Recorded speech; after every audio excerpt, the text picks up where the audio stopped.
കേരളത്തിൽ ചന്ദനമരങ്ങൾ സ്വാഭാവികമായി വളരുന്ന അപൂർവ പ്രദേശം. ചരിത്രവും പ്രകൃതിയും വന്യജീവികളും ഒരുമിച്ച് അനുഭവിക്കാനുള്ള ഇടം. അതാണ് ഇടുക്കി ജില്ലയിലെ മറയൂർ. മൂന്നാറിൽ നിന്ന് ഏകദേശം 40 കിലോമീറ്റർ അകലെ സ്ഥിതി ചെയ്യുന്ന മറയൂർ പശ്ചിമഘട്ടത്തിൻ്റെ മടിത്തട്ടിലുള്ള മനോഹരമായ ഒരു ഗ്രാമമാണ്. കേരളത്തിൽ സ്വാഭാവികമായി വളരുന്ന ചന്ദനമരങ്ങളുടെ ഏറ്റവും പ്രശസ്തമായ പ്രദേശമാണ് ഇടുക്കി ജില്ലയിലെ മറയൂർ. ഇവിടുത്തെ കാലാവസ്ഥയും മണ്ണും ചന്ദനത്തിൻ്റെ വളർച്ചയ്ക്ക് വളരെ അനുയോജ്യമാണ്. അതുകൊണ്ട് തന്നെ മറയൂർ വരുന്ന സഞ്ചാരികളുടെ ഒരു പ്രധാന സ്ഥലമാണ് ഈ ചന്ദനക്കാടുകൾ. മറയൂരിലെ ചന്ദനത്തിനെല്ലാം ഒരു പ്രത്യേക നമ്പർ രേഖപ്പെടുത്തിയതായി കാണാം. ഈ കാണുന്ന ചന്ദനങ്ങളെല്ലാം ഫോറസ്റ്റ് ഡിപ്പാർട്ട്മെൻറ്റിൻ്റെ നിരീക്ഷണത്തിലാണ്.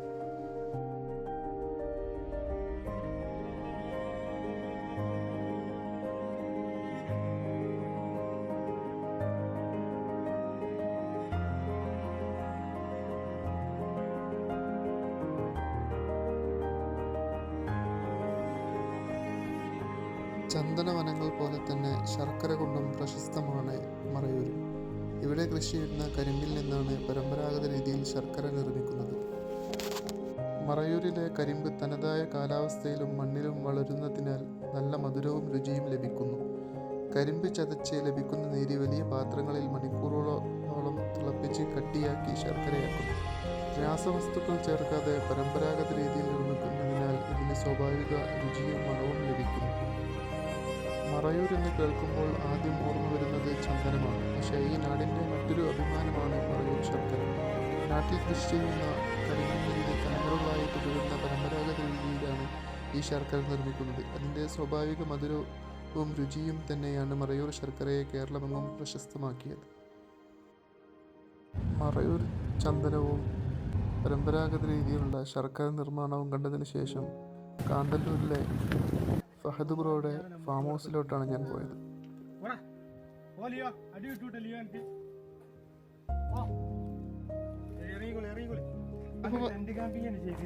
അത് മാത്രം ചെയ്തോളൂ അല്ലേ? ഇതിപ്പോ ഉള്ളവയില് അല്ലേ? ഉള്ളവയിൽ കൂടിയാ.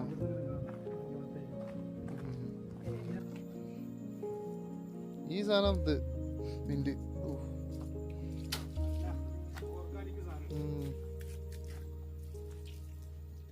കൃഷികൾ ഇങ്ങനെ ചെയ്യലുണ്ട്. ഇപ്പൊ എല്ലാം സ്റ്റോപ്പ് ചെയ്ത കാരണം കടമ്പല് കുറെ ബുദ്ധിമുട്ടുകൾ വന്നു. അപ്പൊ ഇപ്പൊ ഒന്ന് സെറ്റായി. ഇനിയാണ്ട് ഓരോന്ന് തുടങ്ങും. കടമ്പല് കുറച്ച് അടങ്ങാറായി. കണ്ടമാരുണ്ട്, താഴോട്ട് ഒരുപാടുണ്ട്. പിന്നെ ആ മല പകുതി വരെ, പിന്നെ റോഡിന്റെ അപ്പുറത്തേക്ക് ഉണ്ട്. 20 ഏക്കറാണ് ഞാൻ ഓരോരുത്തരോട് പറയല്. എത്ര ഉണ്ടെന്ന് കറക്റ്റ് അറിയില്ല. ഇതാണ് ഫഹദിന്റെ പുതുതായി തുടങ്ങുന്ന ഫാം ഹൗസ്. 100 ഏക്കറിൽ വ്യാപിച്ചു കിടക്കുന്ന ഒരു വനത്തോട് ചേർന്ന ഒരു പ്രദേശം. ബലൂൺ ഫ്ലവറോ?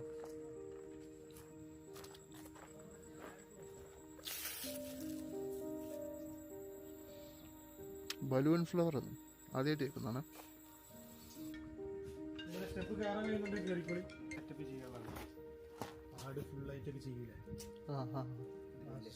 അറേബ്യൻ ഫുഡ് അതിൽ കുയിലിറക്കിയിട്ടുള്ള ഒരു സെറ്റപ്പ് അവിടെ വരും. പിന്നെ നമ്മളിപ്പോ ചെയ്തുകൊണ്ട്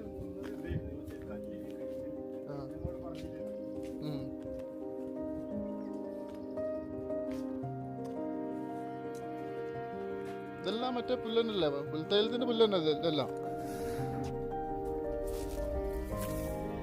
അയ്യോ,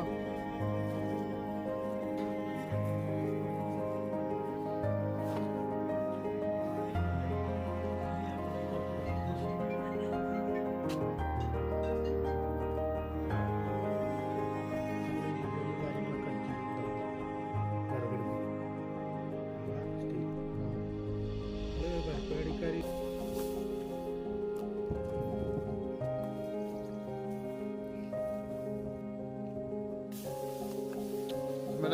നമ്മുടെ ഇവിടെ അല്ലേ മറയൂര് കുടിയിൽ പുറവേൽ കുടി അവിടെ ഇപ്പൊ സ്ഥിരമായിട്ട് വരുന്നുണ്ട്.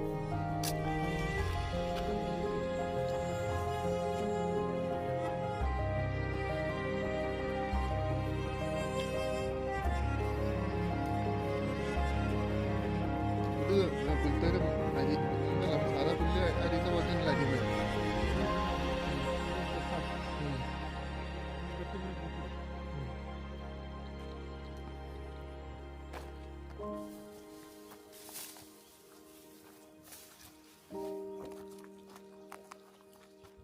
ഇപ്പൊ മാറ്റില്ലല്ലേ? മാറ്റി അടുത്താഴ്ച തുടങ്ങുക. ഇതൊന്നും നന്നാക്കണ്ടല്ലോ. മേലെ നാർപ്പായിടും. ഈ വാറ്റ് കഴിഞ്ഞിട്ട് നമ്മള് ചെന്ന് പൊളിച്ചു വിടും. പ്രായം 45 ദിവസം കഴിഞ്ഞാൽ ഇതൊക്കെ ആയി. നമ്മള് അതൊക്കെ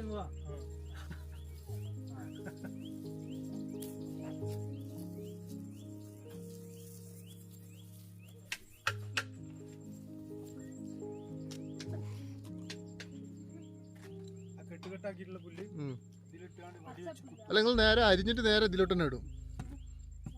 എന്നിട്ട് ഇട്ടുകാണ് നമ്മള് കുത്തി നല്ല ഫില്ല് ചെയ്യും.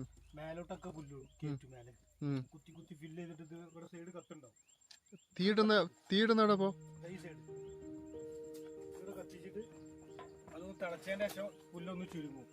പിന്നെ പുല്ല് നമ്മൾ ഫില്ല് ചെയ്യും. എന്നിട്ട് അത് ക്ലോസ് ചെയ്യും. മൂടി വെച്ചിട്ട് അവിടെ മൂടിയിട്ട് അത് വെച്ച് ക്ലോസ് ചെയ്യും. എന്നിട്ട് അതിന്റെ നീരാവി അങ്ങനെ അപ്പുറത്ത് വന്നിട്ട് അവിടെ വന്നിട്ട് തൈലം അവിടെ സ്റ്റോക്ക് ആയി നിൽക്കും. വെള്ളം ഇങ്ങനെ ഓവർഫ്ലോ ആയിട്ട് പോകും.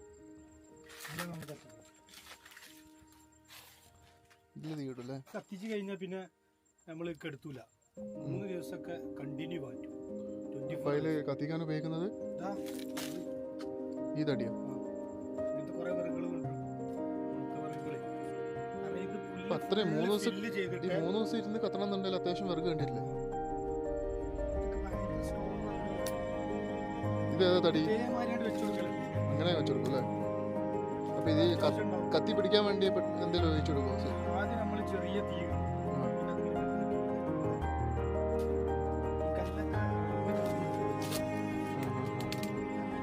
ആദ്യം നമ്മൾ കട്ട് ചെയ്ത് ഇതിൻ്റെ ഉള്ളിൽ സ്റ്റോക്ക് ചെയ്യും.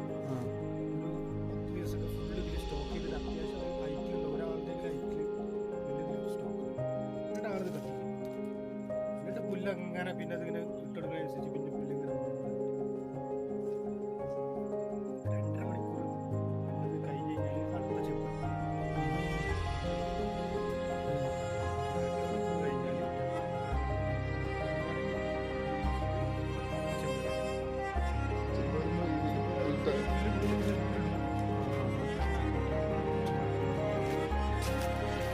അല്ല, അപ്പൊ അത് ഇതായി പോലെ എന്നൊക്കെ അതിന് നീരാവി അതിന്റെ ആവി ഫുള്ള് എടുക്കും. ആ പുല്ലാണ് അതിന്റെ വേസ്റ്റ് ആണ്. അത് വേസ്റ്റാണ്.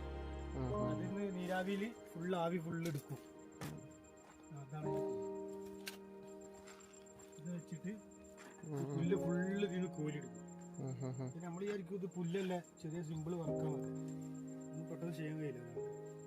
അത്യാവശ്യം ബോഡിയുള്ള ആളായാലും ശരി പെട്ടെന്ന് ചെയ്യാൻ കഴിയില്ല. കാരണം അത്യാവശ്യം പണിയാണ്. അതിന്റെ ലാസ്റ്റ് വേസ്റ്റ് ആണ് ഈ കാണുന്നത് അല്ലേ? ആട് പശു എന്തിനു വേണേലും പിന്നെ പുല്ലിന്റെ അംശം ഉണ്ടാകുമ്പോൾ ഇതിപ്പോ പുല്ലിന്റെ അംശം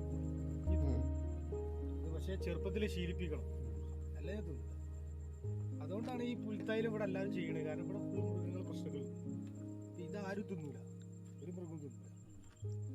മാനായാലും മ്ലാവായാലും പോത്തായാലും ആനായാലും ആരും തിന്നൂല. പട്ടയല്ലേ?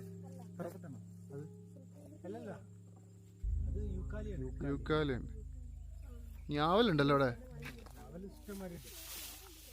ഇനി ഇത് നല്ലൊരു അടിപൊളി ഇതാണ്, വെജിറ്റബിളാണ്. നല്ല എന്താണ് മെഡിസിനാണ് ഈ സാധനം. ഇത് എന്താണ് അതിൻ്റെ ഉള്ളിലത്തെ കുരു പോക്കിയിട്ട് ഇത് ഉപ്പേരി വെക്കും, കറിയൊക്കെ വെക്കും അമ്മ.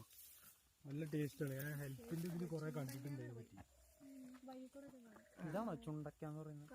ആ, ചുണ്ടക്ക അങ്ങനെ എന്തോ ഇതൊക്കെയാണ് പുല്ല്. ഈ പുല്ല് നല്ല തൈലുള്ളത് കളറിൽ ഈ കളറാവും അല്ലേ? അധികം ഡാർക്കായി കഴിഞ്ഞാൽ കിട്ടൂല. പിന്നെ എങ്ങനെ ഹൈറ്റ് കൂടിയ തൈലം കുറയും. ഇതിങ്ങനെ തിരിഞ്ഞ് നിൽക്കുന്നത് തൈലം ഇത് സ്മെല്ല് ഉണ്ടാവുള്ളൂ. സ്മെല്ല് എല്ലതും ഉണ്ട്. വാ,